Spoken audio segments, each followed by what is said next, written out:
Welcome back to Shop Talk here at the show. We are live from Las Vegas. Shop Talk is powered by ANA. We greatly appreciate you being here with us today, and we are excited to talk with Rob Pedersen from the Tool Shed based in Santa Cruz, California. Rob, welcome to the talk. Yeah, thank you very much. So it's a pleasure to be here. I really appreciate it. Thank you for reaching out to me. So it's an honor to be able to talk on this platform and then to everybody, all the members of ARA. So, well, and Rob, I know this is a big week for you and for your family. With your dad assuming the president of the ARA. Can you just talk about that and what that means to your family, what that means to you personally, and how you're feeling about this week? It's an immensely proud moment for our family, for me, to have, I'm going to be 40 this year, to be able to see your father kind of reach this career accumulation, this focal point that he's always, he's been gunning for a long time. That's pretty rare generally, to be able to see that, to see your parent reach their peak and get their goals, and to get to see that twinkle in his eye of how proud he is of his accomplishments, and also for his grandkids to be able to see it. That's, something that's very, very, very cool. So we're proud of him. And, I'd say, he's an amazing man. He cares so much, and I'm really excited to see what he does for the association while he's there. I think it's going to be fantastic, because he just, it's so deep how much he cares about every member and the association and what it brings. And he's been involved his whole life. So, amen. Let me ask you something about that. So your family has been in the rental industry, and I love the story. I'm not going to ruin it, but when I say your family, your mom's in the industry, dad's in the industry. And the crazy thing is your parents actually said, and I want you to talk about both of that, but your dad insisted that you not jump into the industry until you stepped away for a little bit and didn't work in the industry. Good, bad thoughts on that? Like, kind of tell your journey of how this came to be growing up in a family with not one rental company, but two. Yeah, no, it's that's a pretty unique situation. Yeah, I got both sides. So we, at one point, my grandfather Larry, he had opened up the party contingent of a tool shed. Decided that wasn't his gig, and so he wanted to shed that. And my mom and dad, they were in college, graduated, married, and offered that business up to my mom if she wanted to take it on. And she did, amazing things with that, with A Party Place, which is still in existence. We sold it later on so that she could kind of enjoy being a mother and be with her kids, because running a business and being a business owner definitely takes away. You've got priorities that you have to handle, and at some point you got to manage both of those. And with both of my parents in running two separate businesses, great example for me to grow up under, as they were working really hard. But I think it was really nice that she could also come back into the family and support the family too. So that's right. Why did your dad insist that both you and your sister not immediately jump into the business? I mean, a lot of people do that where they're just like, look, let's do some nepotism. Let's just bring you into the business. And all of a sudden you become the heir apparent.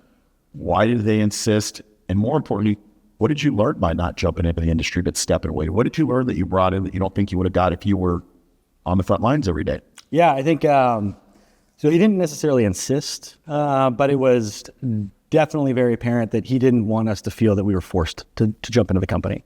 And he wasn't either when he was younger. And he had the opportunity to go and study other things at UC Davis and agricultural business, and he could have gone after the law side, but he came back in and opened up a yard with his brother at the time, and the brothers got together and got to do that and had a really good time, and it just kind of kept going. So that's where he jumped in. And in my case, let's see, I grew up on Top Gun, born in '85, and wanted to go and fly jets and be the guy that goes inverted and drinks a Pepsi or whatever, like they do at the beginning of that. And so I went off to, I appreciate that. But I highly encourage anyone who's interested to join the military. It's a great organization. Our military is fantastic. It's really fun to be part of. If you're young, you're looking for adventure, I mean, you can find it. The opportunities are endless. There's opportunities within the rental industry, but within the military, there's even more. So, but and you can go and get some really great experience, which I was able to do. And so when you asked me, what I took away from that, I ended up going out and wanted to fly. I ended up flying, so I was able to achieve that childhood dream. I didn't fly jets, but I flew helicopters, which I'd say was even better. But there's a lot of jet pilots would argue with me. So no. I got to live in San Diego for basically 10 years and met my wife down there. So I would definitely not change a thing. And I got to fly with the crew. One piece of that, and so what I took away was really adaptable leadership. The structure of at least how the naval and naval aviation is, and a lot of the officers within the Navy, is that you kind of move around with jobs. And if you're a naval aviator, you're an aviator, so you're flying, you're training to do that, and you have your tactical side, what you're doing, your mission. But then you also have your ground job, and that could vary from being, a training officer, so you're working training programs, or at one point I was a supply officer working the purchasing and fuel and finances. So you've got all these other things that you're doing, and that changes pretty rapidly, in some cases on a yearly basis. And then you change, commands every 3 years thereabouts. And so you're going to all these new places. So you're constantly having to adjust and succeed and lead with things that you're not familiar with necessarily, more processes, and you haven't, there's not a lot of training for it, so you kind of jump in there and you have to learn from the people, and then be able to lead those people towards whatever the mission success is, whether that be just balancing the budget or putting warheads on foreheads. So Wow. Adaptable leadership. I can't think of anything that applies more to what we need more of in this world, and I mean, In the industry, specifically within the industry. I mean, we heard yesterday during future equipment rental about change and how much the world has changed, in the last 5 years. It doesn't seem to be slowing down. Why is adaptable leadership, do you think, so important to success in the rental industry? And how have you been able to apply what you learned and what you experienced in the military with your team and with your business? I think the change piece is the big, the overarching thing that we're going to experience, whether it be changes in equipment, changes in regulations. You have immediate changes from world events, whether it be a pandemic or supply shortages, or just all of the economic situations kind of fluctuating. And I wasn't in the industry in 2008, so I wasn't there part of that. But you have to be able to react really quickly. And I think we're set up better now with some of the data side, so we can make better decisions faster. And that's going to be a key component to anyone that's working in the industry, is just being able to make a good decision a little bit quicker and be able to see things so that you can kind of adjust as you go along. But from the leadership side, it's just change isn't necessarily comfortable. I think, yesterday they were talking about everyone likes change if you're the one that's instituting it, right? Because it feels good, because you make progress, and everyone has a good feeling about that. But we don't like change when it's forced on us.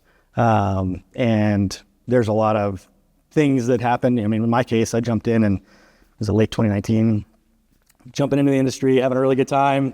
And, next thing I know, 6 months later, like, we're in the pandemic, and, you got people that want to not be at work, and regulations that are coming out left and right, trying to keep on top of that. So there was a lot of change in the business model. And that was, at least in California, and I think through most of the United States, a lot of the cases forced on folks. And so we adjusted and made it through, and had to be really flexible. Yeah. I mean, obviously all across the country, different places were affected by COVID at different levels. California had to do some reactionary things. That area, how did you adapt to that as a business owner? Like, I'm curious on, how did you keep your team engaged? Mm-hmm. We all saw that COVID saw some massive shutdowns and restrictions, but at the same time, within a very short period of time, everybody's stay-at-home meant home projects, home improvements, which is what a tool shed does better than almost anybody in California. How did you adapt to that and manage through it? Yeah, for us, I think it was March 16th, 17th, they came out with the orders. We had to take a big, step back. All right, we scaled down our operation. It was not all stop for us, right then and there, but pretty close to it. We did end up furloughing a good percentage of our employees, but they were only the ones that were voluntary. So they wanted to not be at work because they had this, that, or the other reasons to want to be home, which was great. And we were able to, it worked out very well. So that was a great thing. And then we were able to bring back pretty much everybody that wanted to come back, within the demand shot right up, in April. And it was like, okay, now we got to, be here because the residential side and we are, I guess our equipment makeup is focused on the residential and then some commercial, but pretty highly focused on the residential market, the contractors, et cetera. And so that ramped up quickly and allowed us to have a pretty good year in 2020, ending up flat, which was better than most of the rest of the, not necessarily our industry, but a lot of other industries for sure. And we were an essential business and we were helping out to clean things and working a lot of the rentals on that side to help the response happen that was needed. So yeah, I think we just kept working through it and kept up to date. And then everything that came through, every new policy, we talked about it. Came with a response and started implementing it. And it allowed us to really strengthen our communication lines, I'd say that, within the business. And those are the things, whether it be virtual communication now, the Zoom, the webinars, et cetera. That was something that we weren't doing. And so we had that going. And then just everything about the business was all of a sudden under that you just kind of took for granted. You needed to take a look at it and to see how it could change and improve. And we're still doing that. And I think, that's set in a process of accepting the change, right? So everyone's kind of more used to it. And so now it's a little bit easier to kind of do it. Still challenged, but it's not as shocking per se for everybody. So, yeah. So I'm going to ask you another one just because it's a hot topic right now. The entire nation saw what happened to California and the fires. It's terrible. We wouldn't wish that on anybody.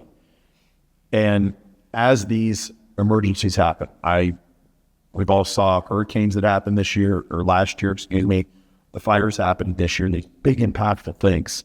Even though I know that you guys are further north than the LA market that was affected, you guys get wildfires up. Seeing you have those impacts on this. How should rental companies adopt it? Should they have rental fleet for emergencies and serve that part of the industry? Or is it something where you say, what? I mean, it's hard to make money on something that's underutilized when you're trying to capitalize on a catastrophe or a moment. Mm-hmm. So it kind of balances that dollar and time utilization. And from your background and where you're coming in with a tool shed, what are your thoughts on that? I think we generally have some of the tools that we use in an emergency response one way or another. Depending on the type of emergency, I think a hurricane, something that's regular, you're going to have a seasonal. We don't expect people brace for them going forward.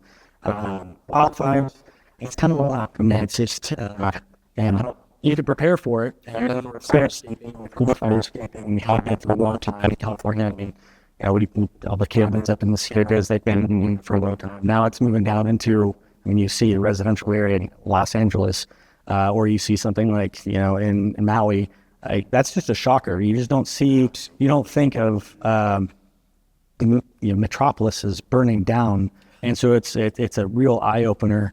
And how you prepare for that? I mean, it's could we have done something better down there? I don't know. Without just chopping everything down and then it's just barren. But it doesn't matter. Weeds are going to grow and they burn fast. And it is if you get the wind. So it's kind of a perfect storm in that case. But ideally, we don't have this happen regularly. But it does seem to be happening more regularly, especially since there's more areas that are being developed that in the past were not. But around us in our business model and things that we've changed, we're adding more chippers. We're continually trying to service the community for the fire escaping essentially up in basically the mountains around where we're at.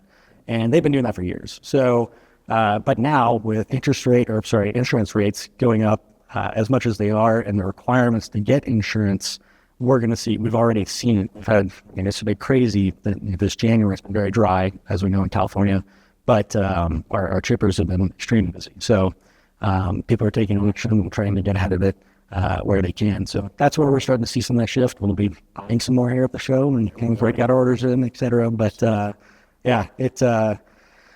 think it'll add to the preparedness, which is good because some of the things that we've seen from our company is that people don't have as many lawns anymore. So a lot of the lawn care is kind of going away. But now we've got all these other things, more trickier, et cetera. So They have to adapt to how the industry is going. yeah, Like, We need that adaptable leadership.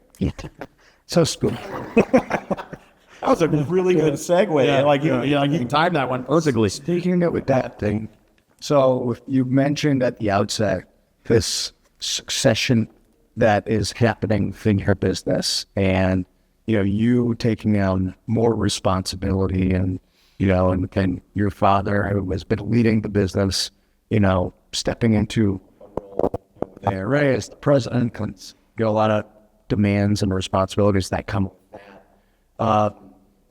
What does that look like for you, and how will you apply that experience and that adaptable leadership that you learned from the military, and you've already had to kind of apply and learn through pandemic times and other changes that have happened since you joined the business? How does that play a role, and how do you see this year playing out, and then beyond? What excites you about that opportunity?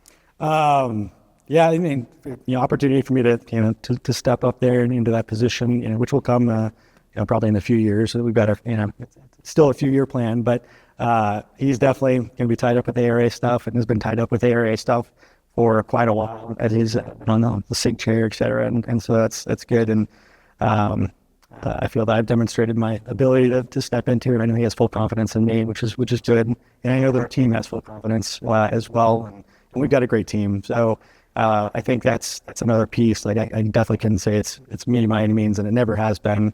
Whether I was in the military and you step in and you've got sailors, because they've got the experience, they're new experts. Yeah, I'm still learning. I'm basically 5 years into it at this point, learning every day, and that's awesome. And they're teaching me things all the time. And so that in that regard, if you have the learning mindset, then you can take a look at what's going on and then try to make adjustments instead of being that hard, fast, hey, we're doing it this way. And I'm stepping into a company that's celebrating our 80th year this year. So, which is, That's awesome. yeah. But we definitely, with that, we know that we can't rest on our laurels. Like we've made it this far. I don't know if there's any other rental companies that are single family owned that are that old at this point or not. So we may be the only ones. And while we've been there and we've done things, we've adapted. We've had, at one point just one customer, and then, now it's branched out, and it changes continually. And I think the market is changing too from the residential side. We've got a lot more players in there from the Home Depot side. And so working through that, because that's really convenient, and we're starting to see some of those things change around. And so we have to make adjustments within our own organization to continue to service the markets that are open for us to service better. So kind of to play off of his succession, which I think is a phenomenal question, let me ask you this. What's next for A Tool Shed? Obviously, with the leadership and experience that you've had, the next generation coming up, what's your vision of where the company's going? And not necessarily what's your vision, but what's the adaptations you must make so that you're ahead of the curve? I mean, you can't react anymore. You got to be proactive. Otherwise, you're going to get steamrolled without giving, the secret sauce. But where do you see it going, and how are you guys going to adapt to the market? Yeah, we last year our big push was moving away from being reactive to being more proactive. One thing that we're finding is sometimes, right now the residential market's pretty quiet, and so that's forced us to step into some other areas and try to service some more customers. So we're developing our sales arm, which we have not had traditionally in the past. You just hired a salesman. So we do have a salesman now, yeah. So, and so, Sounds like a smart move. yeah. But as we heard on the previous interview here, you have to make adjustments, and I think we will be able to step into kind of a void that might be created as far as servicing, because one of our taglines right now is like we're big enough to serve your job, but small enough to care. And I think that's really true to where we are. So we're pushing that out on our marketing side. Outstanding. So do you need to change your fleet mix with that? I mean, we do. When you go from residential to any size commercial, the rates change, the demand changes, the type of equipment changes, the durations change. How are you going to adapt to that? As well as we can. We're trying to identify exactly what the customer needs are as we build those up. When we're working through, we're not showing up to every job site being like, we'll service everything, because it's just, we're not going to be able to. But we are trying to find those core partnerships and work with them, figure out exactly what they need, have those open discussions, come to the show, purchase the stuff that they need, and then work it from there. And then you get the word of mouth and also just leads, et cetera. So it's going to be a gradual, growth into that segment. Traditionally, we haven't wanted to go head to head with any of the big nationals, but I think we need to be able to play with what our customers need. So and a lot of our customers have grown. That's the thing is, the customers that we started with that were just one little, one truck operations are now multi-truck operations, and they're growing, and so they need us to grow with them. The next 3 years are scary because you're changing the market, you're going after different things. The leadership's transitioning. Like, that's a scary time. How do you prepare for that and prepare your team for it to make sure that we don't get distracted? Yeah, I don't think it's I don't think it's scary. I think it's definitely, there's an opportunity right there. So we can react in fear, but you don't really have control over it at that point, and it controls you.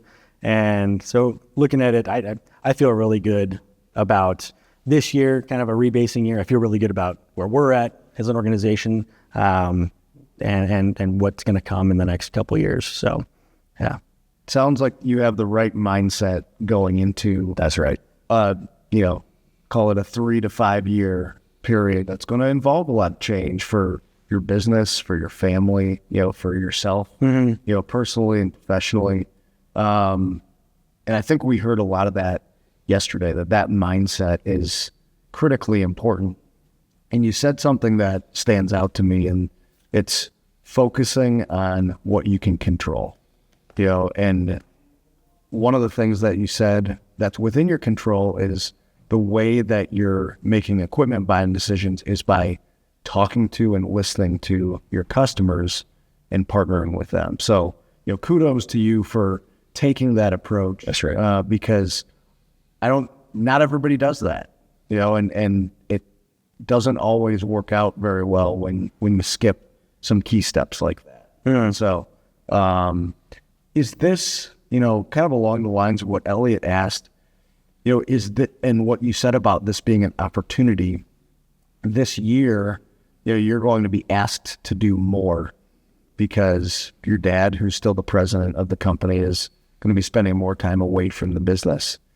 Is this kind of a blessing that you have this opportunity where you're going to need to step into that role more often because he's not there every day, similar to the way that COVID forced you and all of us to grow and change maybe quicker than was comfortable for us? Yeah, I think, luckily, I think we've already kind of been there. We had COVID came along, and then we had fires that were up by us with the CZU, and he was on the near evacuation area. So there was a good period that he had to be away. And I think that was really the moment where we put the